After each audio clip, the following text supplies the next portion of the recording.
सुना है आपकी माँ वैश्या थी। मुंह संभाल के बात कर। आपकी माँ वैश्या थी या नहीं? खबरदार मेरी माँ के बारे में कुछ भी बोला तो। साली कमीनी। योर ऑनर, मेरे इतना समझाने के बावजूद कि शांति से जवाब दीजिए, जब मैंने इनसे ये कहा कि इनकी माँ वैश्या थी, जो एक सच है, तो ये भड़क उठे। तो बताइए योर ऑनर, मेरे पिता दीवान साहब को उस वक्त गुस्सा क्यों नहीं आता जब उनको वैश्या का बाप कहा जा रहा था, वो भी इस भरी अदालत में, चीख चीख कर सबके सामने।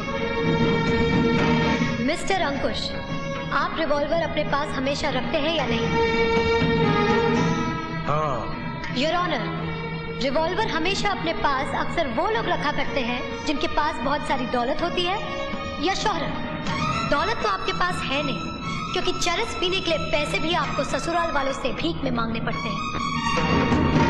अब रही शोहरत की बात, तो इतना मैं दावे के साथ कह सकती हूँ कि आधी रात के बाद गली के आवारा कुत्ते आप पर भौंकते जरूर होंगे। आपके पास न तो दौलत है न शोहरत, फिर अपने पास रिवॉल्वर रखने की वजह क्या है? वजह यह है कि आप एक घटिया किस्म के इंसान हैं। आप गुंडे हैं। तू मुझे घटिया इंसान और गुंडा कह रही है? मैंने तो फिर भी कुछ अच्छा कह दिया। आपके ससुराल वाले तो आपको कुछ और ही कहते हैं। क्या कहते हैं वो? आपकी सास आपको नामर्द कहती है। उनका कहना है कि जो मर्द अपनी कमाई से अपनी बीवी बच्चों को पाल न सके, वो काहे का मर्द, वो तो नामर्द होता है। क्या आप साबित कर सकते हैं कि आप इस लिहाज से नामर्द नहीं हैं? You shut up! आप उनके झूठन पर पलते हैं, इसलिए आप उस वफादार कुत्ते की तरह हो गए हैं जो मालिकों के कुछ कहने से पहले ही भौंकना शुरू कर देता है। बताइए, दीवान साहब ने आपसे कुछ कहा था? नहीं। चौधरी खानदान ने आपसे कुछ करने के लिए कहा था? नहीं। तो फिर आपने गोली क्यों चलाई?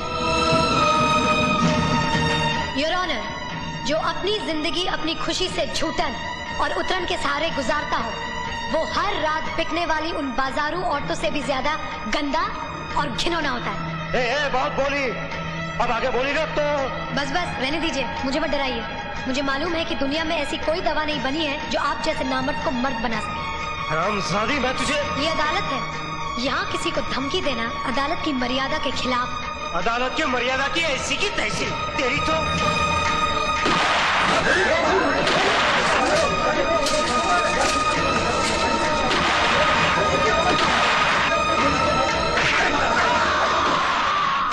आइए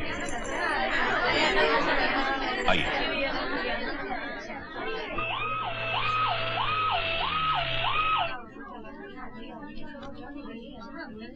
निरंजन चौधरी कौन है? मैं। आइए मेरे साथ।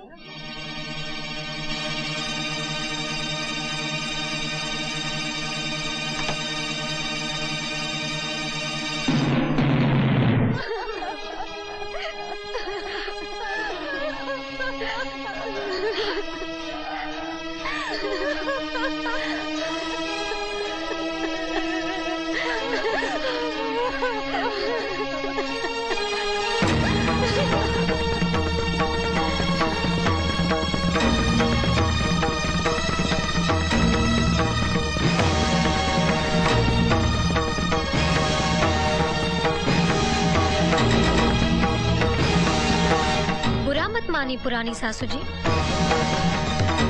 सही चीज सही जगह पहुंच ही जाती है, कोई कुछ भी करे।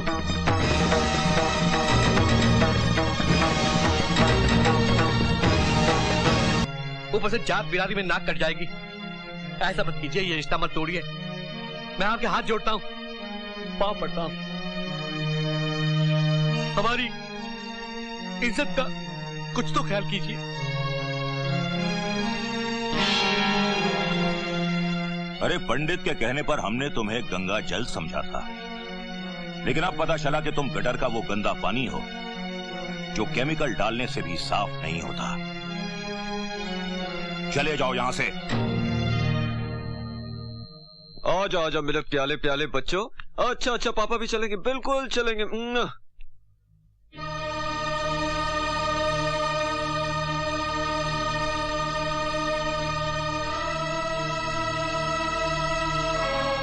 रहीम चाचा, रहीम चाचा, जी। ये बच्चों को जरा आइसक्रीम खिला देनी चाहिए, ये बहुत जिद कर रहे हैं। जाओ बेटे, जाओ। चलो। सुनिए, हाँ। आप नाश्ता कर लीजिए, मैं नहाने जा रही हूँ।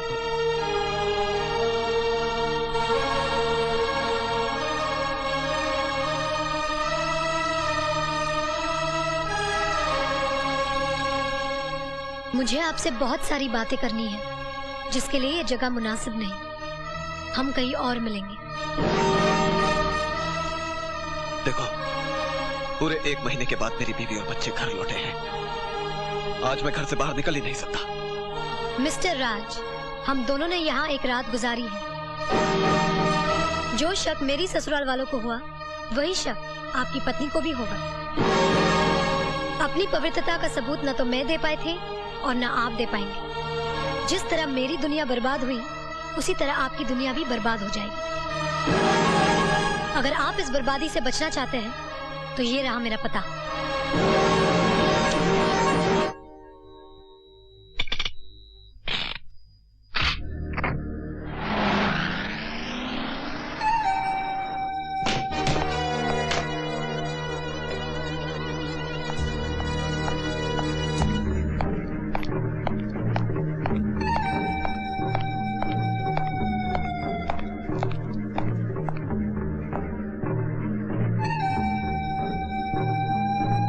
एक बात याद रखना, अगर तुमने मेरे परिवार में जरा भी जहर घोलने की कोशिश की, तो मैं तुम्हारी कहानी ही खत्म कर दूंगा। खुद तो मेरी जिंदगी में तूफान बनकर आए और तिनका तिनका बिखेर दिया, और आज जब खुद के घर में जरा सी हवा चली, तो पत्ते की तरह कांप गए और रिवॉल्वर निकाल लिया। चलाइए, गोली चलाइए। गोलियों से न तो कहानी खत्म होती है और न ही पाप मिटता है।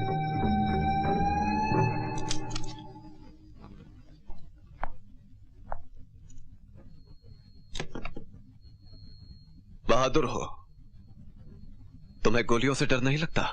जिस औरत का न भाई हो, न बाप, न शौहर, न समाज, वो औरत औरत नहीं रहती, लाश बन जाती है। और लाश गोलियों से नहीं डरती। और इन सब के जिम्मेदार तुम हो। मैं तुम्हारी बर्बादी नहीं चाहता था। फिर मुझे बर्बाद क्यों किया? मेरी एक बहन थी, राधिका। वो निरंजन से प्यार कर बैठी और उससे शादी करना चाहती थी, लेकिन निरंजन ने उसे ठुकरा दिया और उसने आत्महत्या कर ली। बात यह है कि भैया पर बहुत सी लड़कियां मरती थीं। एक थी राधिका, उसने तो भैया के लिए अपनी जान ही दे दी। मैंने अपनी बहन की चिता पर कसम खाई थी कि मैं निरंजन को कभी शादीशुदा जिंदगी का सुख भोगने नहीं दूंगा। तुम्हारी वजह से उन्होंने मुझे बदचलन आवारा साबित करके घर से निकाल दिया। मैं एक बहू नहीं रही, मेरा बाप नहीं रहा, मेरा बच्चा नहीं रहा। मिस्टर राजेश्वर, तुम एक बेटी, एक बहू और एक माँ, तीनों के मुजरिम हो।